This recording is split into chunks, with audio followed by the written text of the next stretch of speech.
우리들이 마태복음 이제 10장을 읽었는데 이제 10장을 딱 넘어오면 예수님이 이제 구체적으로 12명의 이제 제자를 부르십니다. 말씀 한번 읽어볼까요? 2절부터 4절까지 같이 읽어보겠습니다. 시작. 12사도의 이름은 이러하다. 첫째로 베드로라고 부르는 시몬과 그의 동생 안드레와 세베대의 아들 야고보와 그의 동생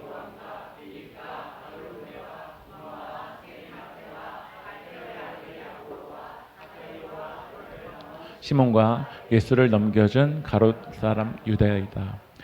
예수님의 12 제자들의 이제 직업이 누구는 어부이기도 하고 누구는 열혈 당원이기도 하고 누구는 세리이기도 합니다. 근데 이 예수님의 12제자를 보면 마태 같은 경우는 세리이지 않습니까? 로마의 세금을 바치던 세리. 그리고 열심당원 시몬은 무력으로 로마에 항거했었던 인물이 바로 이 열심당원 시몬입니다. 그러니까 이 베드로 시몬이랑은 다른 시몬이죠. 근데 여러분 우리들이 생각해 보면 어찌 보면 세리는 이 로마의 체제가 유지되어야 자기가 돈벌이를 할 수 있는 보수적인 성향을 가졌던 사람일지 모르겠고요. 이 열심당원 시몬은 아마 좀 진보적인 성향이 강했던 사람일지 모르겠습니다. 그런데 그 둘이 어떻죠? 제자로 함께 있습니다. 그리고 예수님의 제자들의 대부분 뭐였냐면 어부였는데 그들이 어디서 어부 생활했냐면 갈릴리에서 생활했었습니다. 이스라엘을 보면 이 갈릴리는 북부에 있죠. 이방 땅과 이 경계선에 있습니다. 어느 시대나 이 경계선에 있는 사람들을 이 중심부에 있는 사람들은 점점 밖으로 내몰려고 하는 성향들이 있습니다. 그러니까 이 예수님의 12제자도 이 갈릴리 북부에서 이 변방에서 이 경계선에서 이 중심부로부터 점점 밀려나가는 그런 가운데 있는 사람들이 누구냐면 바로 예수님의 제자들입니다. 사도행전 2장에서 이 예수님의 제자들이 성령을 받고 방언을 하지 않습니까? 근데 사람들이 이들을 뭐라고 말하는지 같이 읽어볼게요. 사도행전 2장 7절 읽어보겠습니다. 시작. 신기하게 여기면서 말하였다. 보시오, 말하고 있는 이 사람들은 모두 갈릴리 사람이 아니요. 여기서 갈릴리 사람이다라는 것은 긍정적인 의미일까요? 부정적인 의미일까요? 예. 이 지역 혐오적인 사실 발언이죠. 너 갈릴리 출신 아니야? 근데 어떻게 너가 방언을 할 수가 있어? 라고 합니다. 그럼 오늘 예수님의 12제자 중에서 대부분의 사람들이 갈릴리 사람들인데 그럼 예수님의 제자는 어떻게 될 수 있는 겁니까? 여러분은 하나님이 제자로 부르신 적 있습니다. 근데 우리들이 제자가 어떻게 하면 될 수 있는 걸까? 말씀 읽어볼까요? 마태복음 10장 1절 읽어보겠습니다. 시작. 예수께서 12제자를 부르셔서 더러운 귀신을 제어하는 권능을 주시고 그들이 더러운 귀신을 쫓아내고 온갖 질병과 온갖 허약함을 고치시게 하셨다. 제자는 내가 완벽해서 되는 것이 아니라 예수님이 12제자를 뭐 하셔서 되는 거죠? 부르셔서 되는 거라는 거예요. 하나님이 오늘 여러분을 부르신 줄 믿습니다.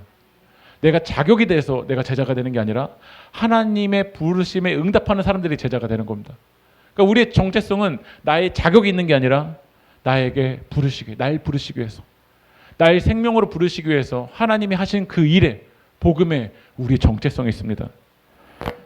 지금 월드컵 이제 4강 오늘도 이제 경기 이제 4강을 앞두고 있지 않습니까? 음바페, 네이마르, 메시, 호날두라는 선수도요. 세계 최고의 선수여도 감독이 어떻게 해야 될까요? 부르지 않으면 뛸 수가 없습니다.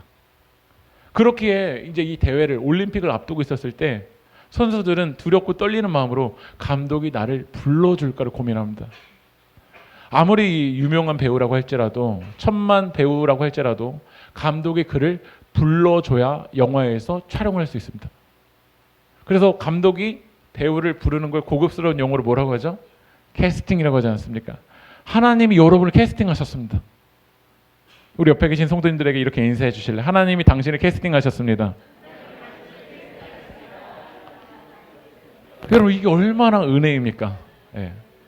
이 12제자는 사회적으로 가장 낮고 소외된 자리에 있었지만 그런 자격 없는 우리를 부르시기 위해서 캐스팅하기 위해서 하나님이 여러분의 삶의 자리까지 오셨습니다. 그리고 여러분을 부르시는 거예요. 너는 나의 제자다. 너는 나의 자녀다. 그러니까 나를 부르신 그 부르심에 우리의 정체성이 있다는 거죠. 오늘 세길교회에서 단기 선교를 갑니다. 우리가 뭐가 자격이 돼서 갑니까? 뭔가 능력이 돼서 갑니까? 어떤 우월함이 있어서 가는 게 아니라 하나님이 우리를 부르셨기 때문에 간다. 하나님이 이 시간에 세길교회를 사용하신다는 그 믿음으로 우리는 가야 될 줄 믿습니다. 그런데 부르심에는 분명한 목적이 있어요. 우리 예수님이 이 12사람을 부르셨는데 뭐로 부르셨다고 돼 있죠? 제자로 부르셨다라는 거예요. 다시 고백해 볼까요? 나를 제자로 부르셨습니다. 하나님 여러분 무리로 부르지 않으시고 뭐로 부르셨냐면 제자로 부르셨습니다.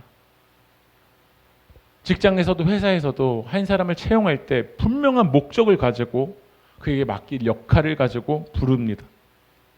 하물며 만왕의 왕이신 하나님은 여러분을 향한 분명한 계획과 분명한 목적과 분명한 사명을 가지고 여러분을 부르셨어요. 뭐로 부르신 거냐면 제자로 부르셨다라는 거예요. 여러분 부모가 아이를 낳는 것에 만족하지 않습니다. 아이가 생명을 가졌다. 이거 너무나도 기쁘고 놀라울 일이지만 부모는 아이가 자라나길 원합니다. 그곳에 초점을 가지고 있어요. 저희 첫째도 한 12개월 전에 걸었고 도준이는 9개월에 걸었는데 서율이 지금 이제 15개월 지나가는데도 아직도 못 걷고 있잖아요. 근데 제 아내가 태어났으니까 끝났다. 다 할 일 다 했다가 아니라 이 아이가 자라나길 원한다라는 거예요. 그리고 지난 주에 처음으로 혼자 이렇게 걸었다가 또 일었다 넘어졌다 일어났다 넘어졌다. 얼마나 그때 너무 기뻐요. 왜냐면 제가 원하는 것은 이 아이가 태어난 것으로 끝나는 게 아니라 자라나길 원하거든요. 하나님이 여러분을 그렇게 여기지 않으실까요?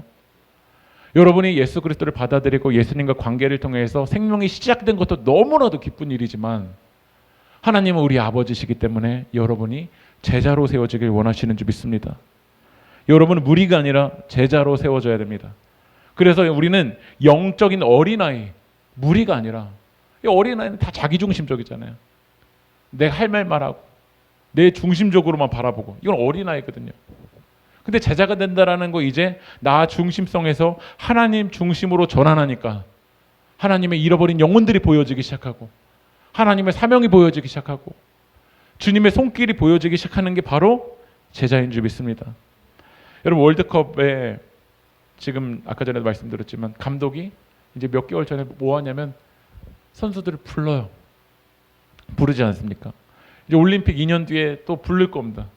그럼 이 선수들은 감독이 불러줬으니까 난 다 됐다라고 생각할까? 아니면 그 선수들이 불림 받고서는 결국 어디를 향해 나갈 걸까요? 경기장에서 뛰는, 경기장에서 맞서 싸워서 승리하는 그것을 염두에 두고 내가 이래서 불림을 받았구나라고 생각합니다. 하나님이 오늘 여러분 왜 불러주셨냐면 이 교회 안이 목적이 아니에요. 하나님의 은혜가 필요한 영혼들의 그곳이 바로 세상입니다. 이 세상을 향해서 나아가라고 하나님 여러분 부르신 거예요. 말씀 읽어볼게요. 마태복음 10장 16절 읽어볼까요? 시작. 마치 양을 이리떼 가운데로 보내는 것과 같다. 그러므로 너희는 뱀과 같이 슬기롭고 비둘기같이 순진해져라. 예수님은 제자들을 세상으로 보내시면서 뭐라고 했죠? 양을 이리떼 가운데로 보내는 것과 같다라는 거예요. 여러분 이리는 언제나 양의 생명을 위협하는 존재예요. 그럼 우리는 이 말씀을 또 오해해서 이렇게 할 수가 있어요. 하나님 왜 저를 이리떼 가운데로 보내시는 거예요? 저를 왜 이렇게 치열한 곳에 보내시는 거예요? 이렇게 불평이 터져나올 수가 있어요. 근데 여러분 월드컵에서 어떤 국가대표 선수가 이번 경기가 이제 미국에서도 있었고 캐나다에서도 있었고 멕시코에서도 있었는데요. 멕시코 경기장은 대부분 고지대였습니다. 근데 그 고지대에서 왜 내가 고지대에서 뛸까? 이제 4강을 가면 지금 이제 스페인도 있고 이제 아르헨티나도 있고 세계 강팀이 잉글랜드랑 붙습니다. 그러면 그 잉글랜드랑 붙는 선수들이 내가 왜 잉글랜드랑 뛰어? 왜 이리떼 가운데로 하나님 날 불렀어? 라고 생각할까요? 아니요. 내가 이곳 가운데 불러준 게 영광이다. 양인 나를 하나님께서 캐스팅하고 이곳 가운데 불러준 게 하나님의 놀라운 은혜다라고 고백할 겁니다. 여러분들이 지금 나아가는 그 삶의 여정이 이리떼 가운데로 내가 가는 것처럼 느껴집니까? 오히려 이 시간이 여러분의 신앙이 어린아이에서 자라날 그 타이밍인 줄 믿습니다. 그런데 하나님은 오늘 우리를 양을 이리떼 가운데로 보내는데요. 그냥 홀로 보내지 않으세요. 말씀 읽어볼까요? 마태복음 10장 1절 말씀 읽어보겠습니다. 시작. 더러운 귀신을 제어하는 권능을 주시고 그들이 더러운 귀신을 쫓아내고 온갖 질병과 온갖 허약함을 고치게 하셨다. 예수님이 12제자를 부르신 다음에 그 뒤에 이제 어떻죠? 양을 이리떼 보내는 것처럼 파송하세요.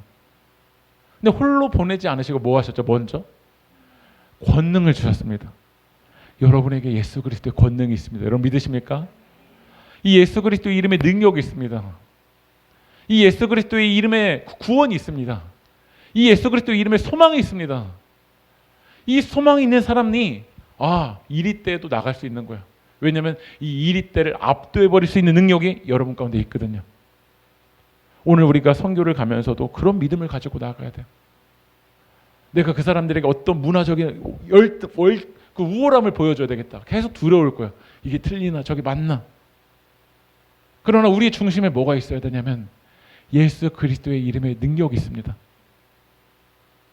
예수님의 이름의 능력에 온갖 죄로부터 우리를 자유하게 할 수 있는 그 권세가 우리 가운데 있는 줄 믿습니다. 그리고 예수님은 이제 제자들에게 보내시면서 이렇게 말씀하세요. 말씀 읽어볼까요? 마태복음 10장 16절 읽어보겠습니다. 시작. 마치 양을 이리 가운데로 보내는 것 같아. 그러므로 너희는 뱀과 같이 슬기롭고 비둘기같이 순진해져라. 주님이 우리에게 첫 번째로는 권능을 주었고요. 그리고 이제 세상으로 보내는 여러분들에게 두 가지 균형을 가지고 나아가라고 얘기를 해요. 하나는 뭐냐면 뱀과 같이 슬기롭고, 두 번째는 뭐죠? 비둘기같이 순진해져라. 개역개정에서는 뱀과 같이 지혜롭고 비둘기같이 순전해져라 라고 말씀하세요. 이 균형을 가지고 세상에 나가야 돼요. 근데 어떤 사람들은 뱀과 같이 정말 슬기롭고 지혜롭긴 한데 그 의도가 순수하지 못한 사람들이 많아요. 이미 중심과 의도는 변질돼 버렸어요. 어떻게 하면 되는지, 어떻게 문화적으로 들어가면 되는지 너무나도 잘하는데 순전하지 못해서 무너지는 사람이 있고, 어떤 분은 너무나도 순진한데 지혜롭지 못해서 그 말로 하나님의 은혜를 다 까먹는 사람들이 있죠. 첫 번째, 슬기롭고 지혜롭고의 의미는 뭘까요? 우리 예수님이 뱀과 같이 슬기롭고 지혜로우라고 말씀하셨어요. 이 헬라어의 의미는 무슨 뜻이냐면 프로니모스라는 단어는 사리 분별이 빠르고 신중하고 상황 파악을 잘한다라는 거예요. 여러분들이 나가는 곳이 세상이요. 세상은 양을 이리떼 가운데 보내는 것 같아요. 여러분, 세상은 만만하지 않습니다.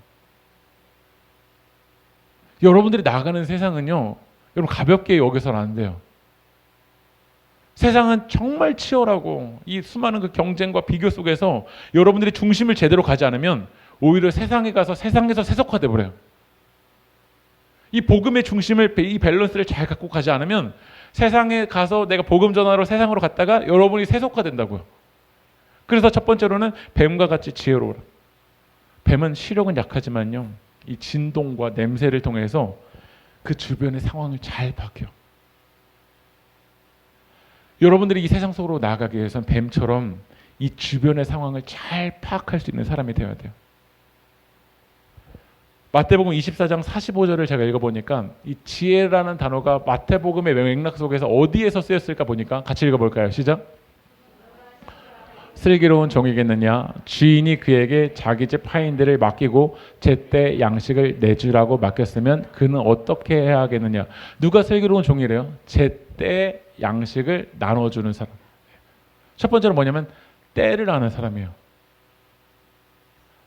슬기로운 지혜로운 농부는 때에 민감해요. 지금이 씨앗을 심어야 될 땐가, 기다려야 될 땐가, 거둬야 될 땐가. 그 때를 놓쳐버리면요, 아무리 이 농부가 많은 지식이 있고 능력이 있어도 열매를 거둘 수는 없어요. 하나님의 사람들은 때에 민감해야 돼요. 여러분들이 지금 말을 해야 될 땐가 안 해야 될 땐가 이걸 아는 사람이 지혜로운 거예요. 근데 순전하고 의도는 정말 순수한데 말을 해야 될 땐가 안 해야 될 땐가를 이거를 잘 몰라서 다 까먹는 사람들이 있어요. 우리 세계교회에 오랫동안 신앙생활했고 또 믿음의 수준이 높으신 분도 있지만 때로는 믿음이 아주 약하시고 새가족분들도 있어요. 그럼 할 말 못할 말을 구별해야 돼요. 내 앞에 있는 사람이 지금 이제 하나님을 알아가려고 한다. 근데 갑자기 막 요즘 교회 뉴스 봤어? 완전 다 썩지 않았냐? 네. 어떤 목회자 막 이러지 않았냐? 할 말 못할 말을 구별을 못해요. 이건 지혜로운 사람이 아니에요. 가정에서도 마찬가지예요. 부부끼리만 할 말이 있고요, 자녀에게 안 할 말이 있어요. 근데 싸움을 하면서도 자녀들이 있는데 그 앞에서 할 말 못할 말 다 해요. 이거 진짜 지혜롭지 못한 거예요. 부부싸움을 어디서 해야 되냐면 정발산 꼭대기 올라가서 해야 돼요. 예. 그래서 정발산 꼭대기 올라가다가 이제 지쳐버린 거죠. 아, 그냥 우리 화해하자, 집에 오자. 그래야 되는데 애들이 있는데 듣든 말든 진짜 이게 할 말인가 못할 말인가 이 때를 모르고 그냥 자기 감정에 이끌려서 이 때를 모르는 사람들이 있어요. 마태복음 10장 13절 읽어볼까요? 시작. 그래서 그 집이 평화를 누리기에 알맞으면 너희는 비는 평화가 그 집에 있게 하고 알맞지 않으면 그 평화가 너희에게 되돌아오게 하여라. 이렇게 복음을 전하다 보니까요. 누구는 복음을 받아들이는 사람이 있고 마음이 열려져 있는 사람이 있고 기대하는 사람이 있어요. 그 사람들에게는 더 복음을 전해야 되는 때인 거죠. 근데 어떤 사람들에게 가니까 복음을 오히려 거부하는 사람들이 있었다고요. 말씀 읽어볼게요. 14절 읽어보겠습니다. 시작. 영접하지 않거나 너희의 말을 듣지 않거든 그 집이나 그 고을을 떠날 때 너희 발에 묻은 먼지를 떨어버려라. 그럴 때 받아들이지 않을 때는 이 먼지를 떨어버리고 집착하지 않고 떠나야 될 때가 있다라는 거예요. 근데 이거를 구별을 못하면 지혜롭지 못해요. 우리 삶에 때가 있습니다. 헌신할 때가 있고 기도할 때가 있어요. 나중에 상황이 되면 헌신하겠지. 나중에 기도할 때 기도하겠지. 나중에 이 아픈 몸 때문에 교회 가서 정말 기도하고 싶고 교회 가서 예배하고 싶은데 그렇게 후회하시는 분들이 많아요. 내 건강 있을 때 교회 가서 조금이라도 더 기도할 걸. 교회 가서 할 수 있는 일, 나에게 사명 주시는 일 정말 최선 다해 볼 걸. 여러분들이 언제까지 젊다고 생각하세요? 언제까지 영원하다고 생각해요? 태어나고 죽는 거 다 동일하잖아요. 그러면 이게 때가 있는 거예요. 하나님의 사명을 감당할 때, 충성할 때, 봉사할 때, 헌신할 때, 사랑을 할 때 때가 있습니다. 근데 그때 정말 사랑해야 될 때, 섬겨줘야 될 때, 그때를 다 잃어버리고서는 다 뭐라고 하죠? 껄. 네, 그럴 걸. 그때 그렇게 할 걸. 내가 화내지 말 걸. 용서해 줄 걸. 손 잡아줄 걸. 우리 세계교회는 후회하는 사람이 아니라 이 때를 민감하게 반응하고 지혜롭게 반응하는 여러분들이 되길 주님의 이름으로 축복합니다. 마태복음 24장 45절 다시 한번 읽어볼까요? 시작. 슬기로운 종이겠느냐 주인이 그에게 자기 집 하인들을 맡기고 제때 양식을 내주라고 맡겼으면 그는 어떻게 해야 하겠느냐. 오늘 자기 집 하인에게 뭐라고 맡긴 거냐면 제때 양식을 나눠주라는 거예요. 나눠줘야 돼요. 여러분 지혜로운 사람은 이 나눠주는 능력이 있는 사람이에요. 이 교회에서도요 수많은 게 나눠야 돼요. 오늘 아까 무언급 봤지만 누구 사이드에 있을지 누구 중심부에 있을지 이거 어떻게 해야 될까요? 이게 나눠줘야 돼요. 근데 이 사이드에 있어야 되는 사람이 갑자기 나는 왜 나를 중심부에 놓지 않냐? 예. 여기에서 아까 전에 그 마귀 역할 하던 사람들 있잖아요. 예. 갑자기 마귀 역할 하던 사람들이 뭐 왜 나를 예수님 안 맡기냐? 왜 찬영 청년만 예수님 하냐? 예. 이것 때문에 문제가 일어나거든요. 근데 지혜로운 사람들은 이 역할과 은사에 맞게 잘 분배를 합니다. 그럼 예찬도 보면 다 나누는 거잖아요. 이거를 해야 되고 설거지도 우리가 봉사할 때 누구 해야 될 때 이거 다 나누는 거거든요. 근데 지혜로운 사람은 이게 나누는 능력이 있는 사람이에요. 그럼 여러분 어떻게 나누는 게 지혜로운 걸까요? 이 나눔의 문제 앞에서는 우리들이 그렇게 공평함을 따져요. 왜 나만요? 왜 쟤는요? 그럼 공평하고 의로운 게 공산주의처럼 완전 획일적으로 나누면 교회에서 나누면 이게 지혜로운 걸까요? 그럼 누가 나누면 이게 분배가 건강할 걸까요? 어떤 정치인이 나누면? 아니면 그냥 시장에다 맡겨놓으면? 수많은 역사 속에서 이 경제에 대한 부분도 어떻게 나누는 게 맞을까? 이 세금을 어떻게 분배하는 게 맞을까? 근데 하나님의 사람들은 이 상황과 환경 속 세상은 어떤 획일화된 상황이 아니에요. 이땐 이렇고 저땐 저런 거예요. 예. 이때 이렇게 분배했다고 저때 저렇게 분배할 수 없어요. 근데 이렇게 분배했다고 그 다음도 그렇게 분배하겠다라고 여러분의 중심성을 포기하지 않고 하면 그것 때문에 어떻죠? 양식이 제대로 나눠지지가 않아요. 그런데 지혜로운 사람은 뱀처럼 아 이런 상황이구나. 이것을 분별할 수 있는 능력을 가진 사람들이 바로 지혜로운 사람들인 줄 믿습니다. 고린도전서 우리가 말씀 묵상할 때 뭐 어떤 말씀이 있었냐면 같이 따라해볼까요? 적절하고 질서 있게. 그래서 우리는 어떻게 분배해야 되냐면 적절하면서도 이것이 주님, 머리 대신 주님과 질서 있게 분배를 할 때 하나님께서 이것을 영광 받으실 줄 믿습니다. 여러분, 이 분배의 문제가 다른 사람과의 분배의 문제도 있지만 내 삶 가운데 분배의 문제도 있어요. 이게 공부를 할 땐가 쉴 땐가, 운동을 해야 될 땐가 아니면 지금 멈춰야 될 땐가, 이 나의 삶의 분배가 제대로 이루어지지 않아서 무너지는 사람들이 너무나도 많아요. 제주도에 가면 해녀들이 있잖아요. 해녀들에게 물어보면 해녀들에게 가장 치명적인 위협을 거친 파도라고 말하지 않아요. 뭐라고 말하는 줄 아세요? 내면의 욕심이라고 얘기를 해요. 그러니까 이 호흡이 딸리면 그때는 뭐 해야 될 때죠? 나와야 될 때입니다. 그게 분배가 돼야 돼요. 지금 호흡이 있으면 전복을 하나 더 캘 수 있을 때구나. 근데 이 호흡이 딸리면 나와야 될 때가 분별되어야 이게 바로 지혜로운 사람들이에요. 지금 여러분의 삶에 지금 정리가 되어 있나요? 세상 속으로 나가려면 이 분배의 문제가 하나님 중심으로 정리가 돼야 그 사람을 통해서 복음이 전파됩니다. 근데 많은 사람들이 이 내주라고 양식을 내주는 이 문제가, 분배의 문제가 제대로 이루어지지 않아요. 127시간이라는 영화가 있어요. 한번 넘겨주시면요. 이게 실제 있었던 이 아론 렐스턴, 발음 괜찮아요. 아론 렐스턴. 이 렐스턴이 유타주에 있는 블루존 캐니언에 등반을 떠났어요. 유타에 이제 여러 캐년들인데 그 캐년에 이제 등반을 갔다가 좁은 협곡을 내려가다가 거기 빠져버린 거예요. 근데 빠져다가 약 커다란 바위가 어떠냐면 오른쪽 팔 하단부에 껴버린 거예요. 그래서 완벽하게 이제 갇혀버리게 됐어요. 이 렐스턴이 바위를 부수려고 온갖 노력을 했지만 불가능했어요. 가방에 있던 물, 간식 이렇게 버티다가 결국에는 뭐까지 먹어야 되냐면 자기 소변을 먹어야 되는 시간까지 왔어요. 탈수와 저체온증과 환각이 찾아왔고 어떻게 할 수가 없는 거야.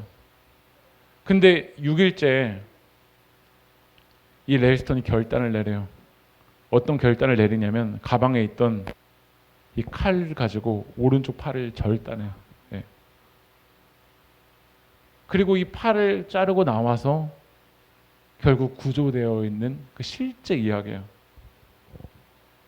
근데 사람들이 이제 이 팔을 잘렸을 것에 대한 그런 끔찍한 고통 때문에 얼마나 힘들었을까 생각했는데 렐스턴을 인터뷰했는데 렐스턴이 뭐라고 말하냐면 그 당시에는 그 끔찍한 고통보다 이제 살아서 가족에게 돌아갈 수 있다는 그 환희와 해방감이 훨씬 더 컸다는 거예요.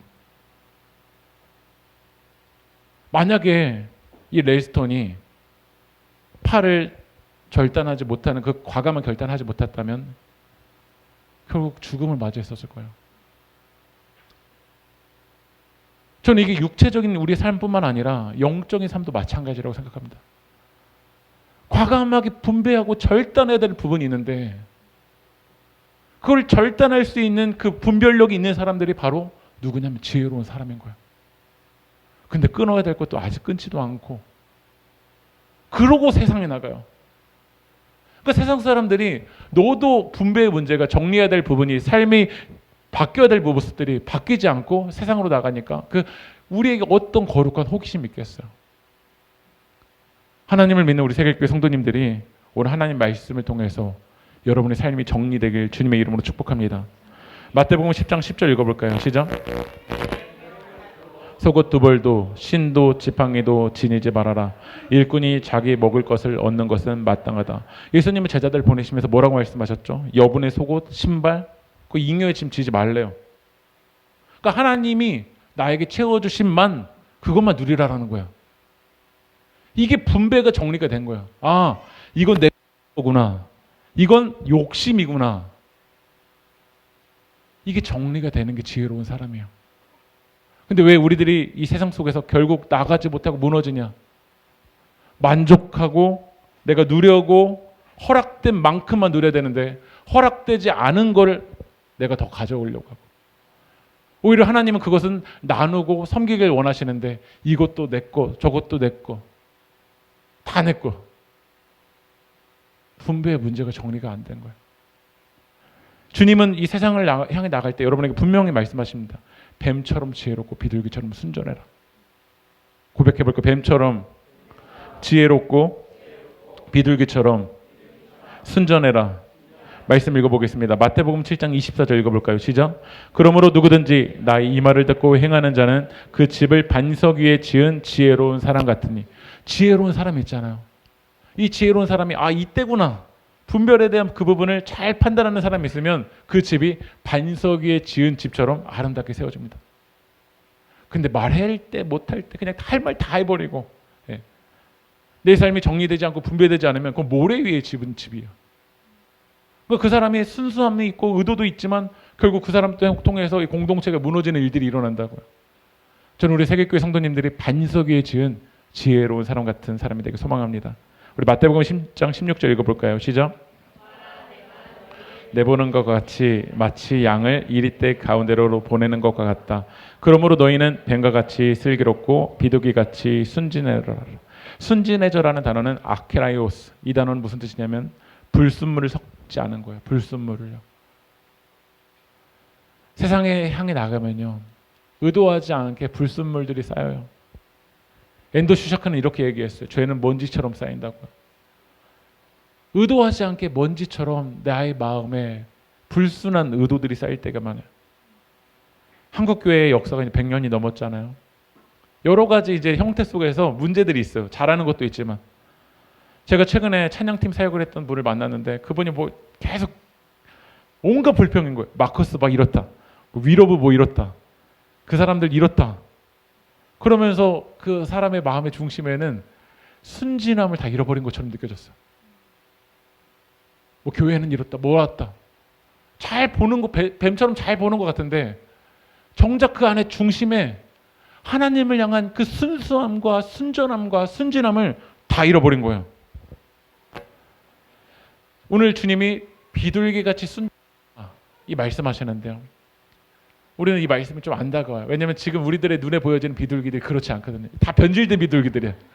네. 근데 성경에서 쓰여지는 비둘기는 이 헬라어 이 집비둘기예요. 집비둘기는 어떤 비둘기냐면 그 당시에 이 편지를 이 집비둘기에 묶어서 보내면 일직선으로 갔다가 다시 어떻게 하냐면 다른 데로 가지 않고 다른 데에 자리 내리지 않고 다시 집주인에게 돌아와요. 이게 비둘기같이 같은 순전함이에요.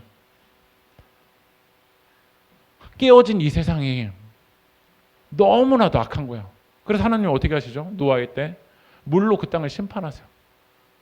그러니까 이 땅을 이제 정화하려고 하나님께서 그 홍수의 시간을 지나가는 거예요. 때로는 여러분의 삶 속에서도 이 홍수의 시간이 우리 가운데 필요할 때가 있어요. 근데 그때 이게 정화가 정확하게 된 건가 이게 모르잖아요. 그래서 이 노아가 어떻게 실험을 하냐면 먼저는 까마귀를 보내고 두 번째는 어떻게 하냐면 비둘기를 보냅니다. 말씀 한번 읽어볼게요. 까마귀를 어떻게 보내나 읽어볼게요. 창세기 8장 7절 읽어볼까요? 시작.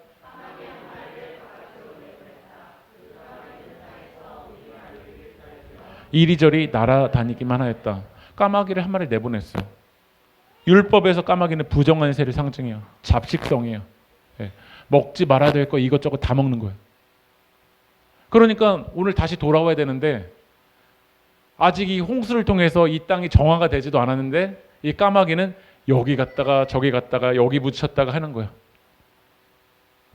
신앙생활 하면서도 하나님이 때로는 여러분을 세상으로 갔다가 다시 우리 주일날 왔다가 또 다시 세상으로 갔다가 하는데 앉지 말아야 될 자리에 이곳저곳 앉다가 다시 돌아와야 될 때 안 돌아오는 까마귀처럼 신앙생활하는 사람들이 있어요. 순수함을 잃어버려요. 순전함을 다 잃어버려요. 세상에서 이것저것 다 파악하다 보니까 순진함을 다 잃어버린 거예요. 근데 그 다음에 어떤 세를 보내냐면 비둘기를 보냅니다. 말씀 읽어볼까요? 창세기 8장 9절 읽어보겠습니다. 시작.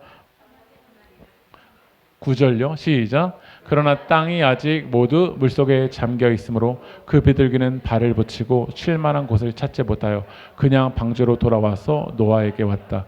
노아는 손을 내밀어 그 비둘기를 받아서 자기가 있는 방주 안으로 어떻죠? 비둘기는요? 다시 돌아왔어요. 까마귀처럼 발을 내딛지 말아야 될 곳에 안 내딛는 거예요. 하나님은 여러분의 마음에 그런 순전함을 갖기 원하세요. 누군가와 이야기하다가 누군가와 삶을 이야기하다가 결국 거기에 물들어 버리는 삶이 아니라 그의 이야기를 공감할 수 있고 그의 이야기를 긍휼히 여길 수 있지만 우리의 중심은 다시 하나님께로 돌아오는 이런 비둘기 같은 순전한 마음을 갖기 원하십니다. 우리 세길교회가 나아갈 때 오늘도 이렇게 태국에 가서 문화적인 방법으로 이렇게 공연도 하고 합니다. 하지만 우리 세길교회가 여러 사역들을 해나감에 있어서 그 순전함을 잃어버리지 않았으면 좋겠어요. 방법적인 부분은 부족한 모습들이 있을 때가 많아요. 네. 그러나 방법적인 부분은 부족할지라도 우리 안에 그 마음은, 그 순전한 동기는, 하나님을 향한 사랑은, 그것은 잃어버리지 않고 사역할 때 그 마음을 하나님께서 기뻐 받아주실 줄 믿습니다. 우리 다 함께 일어나셔서 오늘 주신 말씀 붙들고 우리 찬양하며 나갑시다.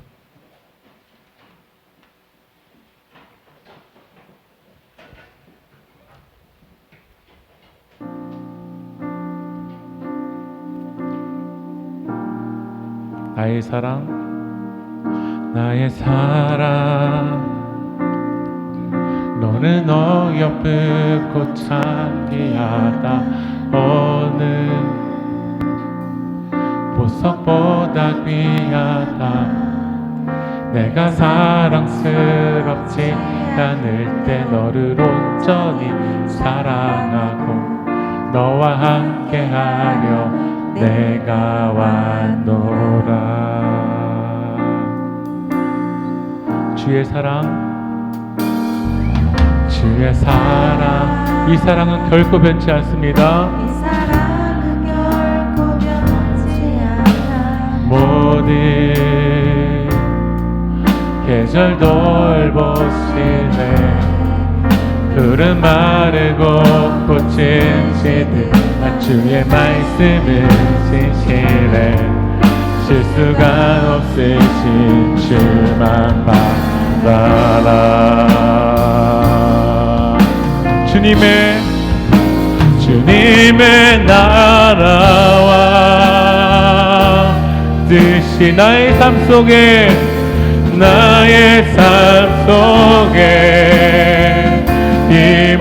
임하시며 주님 알기 주만 보기를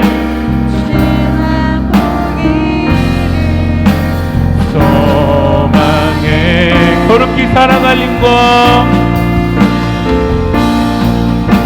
거룩히 살아갈 인과 두려움 없는 믿음 주실